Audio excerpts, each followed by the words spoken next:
What's up? Welcome back to the channel. My name is Josh Lewis. Thank you so much for joining. I've got a super important topic to talk about today. But first, if you are not subscribed to the channel, please subscribe. Got tips on self-growth, self-development, anything personal development related. It's coming on this channel I try to do it every single day, but we'll see how that works. So today we're talking about something really important. And I want to preface it with asking this. Have you ever, as a manager or as a leader or somebody is building their own company, have you ever wondered why people don't listen to you, or people are not following you, or you're not retaining your people aren't responding to you, they're not listening to you? These are the three reasons why people will not respond to you. And these are some of the biggest mistakes that I've seen leaders make. I see people make all the time. And I'm going to be honest, I made these mistakes too as well. So listen, I'm not without fault when it comes to these scenarios, but these are the three things that I see people in leadership positions do more frequently than they even should. So let's get right into it. These three things, by the way, run from these things. At all costs, run from them. Do not do them. Make it very painful. When you hear this, do not fight it. Don't be like, well, I need to be like that because of that. Don't be like that. Well, this guy doesn't listen. No, don't be like that. And I want to explain why. But first, let's go into our first step. So the top three things to stop doing if you're a manager and leader, and this is costing you retention. This is costing you your people to leave. So the first thing is being antagonistic when coaching people, or being antagonistic when correcting your people. So too many times I see leaders who cannot wait to tell somebody that they did something wrong. So it's like they're focusing on everything that they're doing wrong. Now, as managers, as leaders, we need to course correct daily. But we have to remember, these are human beings, these are not robots. So when you're antagonistic, when you are pressuring somebody, when you're bullying somebody to try and get towards a result, man, if there's not a paycheck involved, they're not going to follow you. Listen, people will only follow you if they believe that they can really help you, if there's no payment involved. And what I mean by that is, John Maxwell says this best. If you were to take somebody who, a leader who is in a paid position, and then you were to take that same leader and put them in a volunteer position, meaning they do not get paid in order to lead other people, you would see who the true leaders are, because the true leaders will have people following them no matter what, because it doesn't matter. The paycheck doesn't matter. They genuinely believe the followers genuinely believe the leader will actually bring that person to a better life, a better area in life. They'll be able to course correct the right way. So too many times I see leaders and managers or people who are starting a team or starting a business are immediately antagonistic. That's wrong. Never, guys, never, ever say that's wrong or you're wrong. Never, ever do that when you're leading people. That's wrong or that's not right. You're being a jerk. And the reason why is, listen, remember when you first came into your first job ever, when you first came into an organization, and remember all the thoughts, all the feelings that you had. You're uncertain, you don't know if it's the right decision, you're hoping it's the right decision, you're hoping that it's going to lead you to a better outcome in life. We all struggle with thoughts every single day of maybe we're not good enough. Every single one of us does, from the president of the United States, from the person on the side street that's homeless, that they don't even have a home. So we need to be acutely aware of that. The people that we're onboarding, the people that we're bringing on board, the people that we're hiring, they have all these thoughts already. And if we immediately come across antagonistic when we're coaching somebody by saying that's wrong, or why did you do that? Those are two things to stay away from, saying that's wrong and why did you do that? You're going to put the person on the defensive. And somebody who's on the defensive is always in retreat mode. Somebody, just logistically, who is in retreat mode will take less action because they're retreating than somebody who is encouraged to do more, to go forward. So I see coaches all the time like, yeah, I told my jerk, the new guy I just hired, he's an idiot. I told him off. Man, listen, you're going to get the bare minimum out of that person. You're only getting something out of that person because they're going to get paid. That's it. So do not be antagonistic. So the two things to stay away from being antagonistic is, number one, saying you're wrong or that's wrong. And number two, asking why statements. Why did you do that? Now you can You can probe like, hey, why is this important to you? Why are you doing this? But if you ask somebody why'd you do that?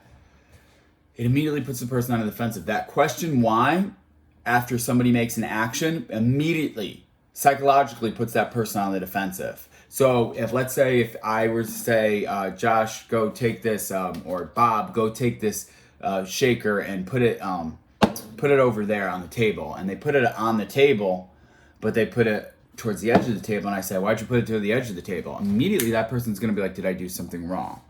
It's just going to be in the back of their head. So stay away from why questions as like antagonistic questions, and never tell a person that you're wrong like that. You're wrong. Correct. And I'm going to go into that in a moment. And coach, do not say you're wrong or that's wrong. Immediately, it's antagonistic. You put people on the defensive, and people on the defensive, they're just not taking as much action. Second thing is starting with the negative. You might think I don't do that. I just saw somebody do this recently. That's good, but what you missed was this. That's negative, dude. I don't give a crap.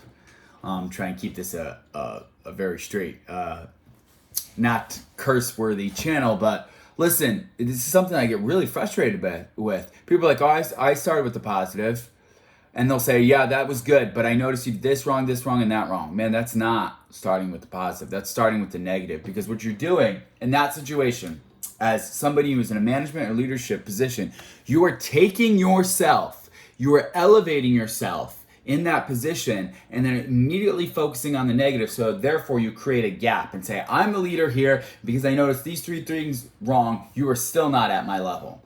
Man, the best way you can get influence on somebody is, let's say somebody goes through a role play. Let's say somebody goes through their cashiering, and they cashier somebody, they check somebody out for the first time. They're in retail, they're handling a customer for the very first time.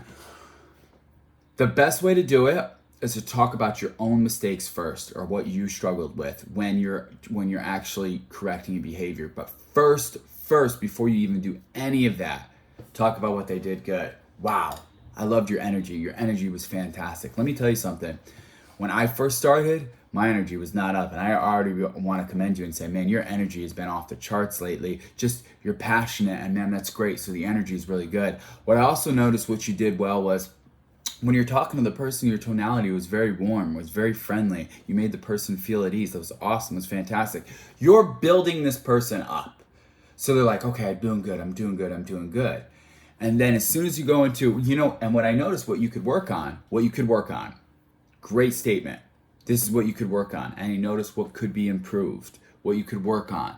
What could be improved. Instead of, what you got wrong here was, and what you didn't do, that was...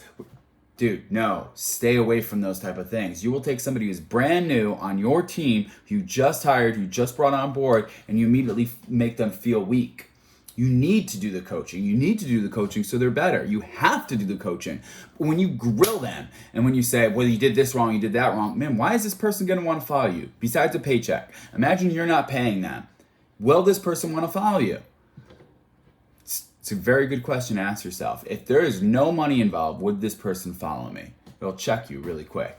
So don't start with the negative. Start with the positive. Build the person up. Build the person up before you go into it. So that might look like something like this. Let's say somebody, they're in retail and they handle the customer and the customer service for the very first time. And I noticed there's something that they didn't resolve the scenario, right? They said, I don't know at the end. And that was the glaring thing. And the customer got really frustrated. So my coaching conversation would look something like this.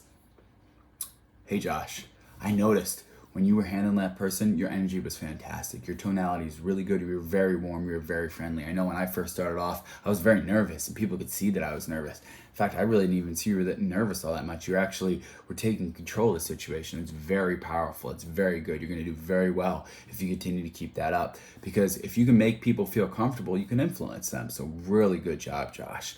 And what I noticed could be improved is, if you don't know the answer to a question, say, let me find my manager. Don't tell them you don't know, because then there's a lack of uncertainty. And unfortunately, that person's not going to be able to believe that there's going to be a level of correction towards the result of what they wanted they wanted to be a positive result. So what I would improve on is, next time you don't know something, just say, hey, let me go find my manager, and then I'll come in, or Bob will come in, and we'll come in, we'll take care of it, and we'll support you no matter what. But I just want to commend you once again.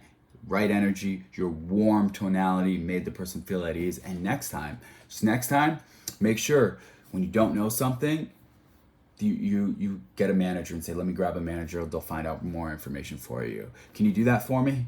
That's how it has to look. That's the coaching conversation. That's what that has to look like. You build them up, you give them an action plan, and you tell them this is exactly what to do, and you walk them through the steps of how to do it. They feel good, and then they realize, man, if I just move to these 2 or 3 more steps, I could just get even better. Because we all inherently know we can get better every single day, unless we're super arrogant, and that's a whole nother video. The last step I'll say is, the third worst thing you could do as a manager or as a leader to retain your people is not giving enough praise. Listen, life's hard. We all know life was hard. I'm sure you've had a very challenging life. I know I've had a very challenging life. I just read an amazing book. It's called it's this book right here. I'll do a review on it. It's called What to Say When You Talk to Yourself. And they say by the time we're 18, we hear over 140,000 no's. It means our brains are primed to hear rejection, right? So we just expect it. By the time we're 18, we heard over 140,000 no's. So we just expect it. And what happens is when you're in business and when you start a new job or when you start a new career and you're not getting any praise, you're immediately going to go, unless you're every single day priming yourself. And most people do not. Most people aren't watching a channel like this every single day. But you are as a leader, and you're looking towards getting towards the better things in life. They're not giving enough praise. So they just hear the negative because they're used to. Remember, they just heard 140,000 no's before they were age 18, man. So what else are they going to expect? They're just going to filter in all the no's and take out all the good. So you always have to be rewarding your people. Always reward what you want repeated, man. Make sure if you see a good behavior, if somebody's treating people right, if they're great in customer service or their numbers are fantastic, man, I really appreciate what you're doing, Josh. You're doing amazing. If you can, here's 2 different ways to do it too as well. Do it publicly in front of another person. Also tell that person's best friend. Tell that person's coworker that they work alongside. Man, Josh's been doing really good. He's been doing really good with the numbers. This will create an environment where the expectation is high, but people know, hey, when I'm doing something right, it gets rewarded. It gets rewarded in public. We share good things that people do in this atmosphere. And always make sure you're coaching your people in a positive manner. Listen, if you're wondering why my people aren't sticking around, why my people are leaving, why people aren't listening to me, it's because you probably do one of these 3 things, and you probably do them consistently. You probably are antagonistic when you're coaching people. It's not right, man. Don't be antagonistic. You're probably starting off with the negative. And starting off with the negative, remember, is that's good, but you could have done this.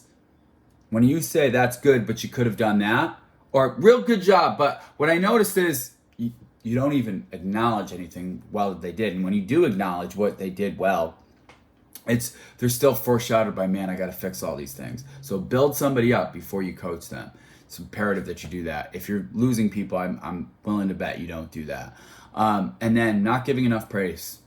Listen, business can't be kumbaya all the time. I get it. But you need to reward what you want repeated. If you're wondering why results haven't been good or your people aren't staying around, it's because you're not rewarding the efforts that you want repeated. And don't do that in an antagonistic manner. Man, Bill's really good. If the rest of you guys were like Bill, this company would be amazing. Just acknowledge what he's doing well. Acknowledge what she's doing well. You know, Jill's been doing amazing things. It's really been helping us move forward in the company. It's really been really refreshing to see. And then move on. Listen, being a manager, being a leader of people is not easy, but when you do it right, it's a beautiful thing because you grow another human being. If you'd like to find out more information about this, it's in my course. It's called Mastering Management. Go to joinmasteringmanagement.com. Right now we're running a special. If you go to joinmasteringmanagement.com, and if you're a newly promoted manager or a leader, this is the course to get, man. But I hope this video was of value, and if you know of any other things that could potentially help out people in the comments below, let us know. Let me know. Let the people, the growth fam, the growth community know below of all the things that could potentially help another human being, coach another human being in the best way. So here are the top 3 things that are preventing you from growing your team and why your team isn't sticking around. Listen, if you're not subscribed to the channel, please subscribe. Got these tips coming at you every single week. I love you all. Have a great rest of your day. And you, my friends, have no idea how powerful you are.